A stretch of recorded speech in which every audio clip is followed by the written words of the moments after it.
Hi traders, it's Eddie here from TradeView and welcome to episode number 191 of Trading Talk. Momentum trading has been increasingly popular in 2021, with GameStop earlier in the year and now Dogecoin as we speak being two prime examples. In today's episode, one of our senior traders breaks momentum trading down into its most simplest format and takes you through the process of building a simple but effective trading system that you can build yourself. We've now finalised our third speaker for this year's Algo Trading Conference, and this speaker returned over 200% in the World Cup Trading Championships to take out the trophy. Would you like to get those kind of results in your trading? Of course you would.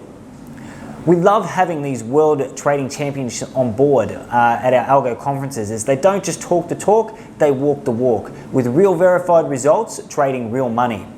You'll have to wait till Monday to find out which World Trading Champion we've got this year.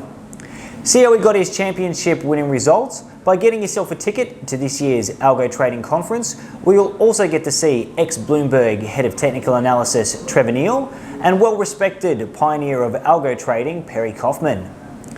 If you'd like to see the full episode 191 of we did today and build the model that we show, just purchase the series by clicking the Learn More button on the top left of this page or in the YouTube description if you're watching this video on YouTube. If you like our videos, make sure you like them and subscribe to them on our YouTube channel so that you can get more of what you want to see. I really hope you enjoy this week's episode of Trading Talk, and until next week, all the best with your trading.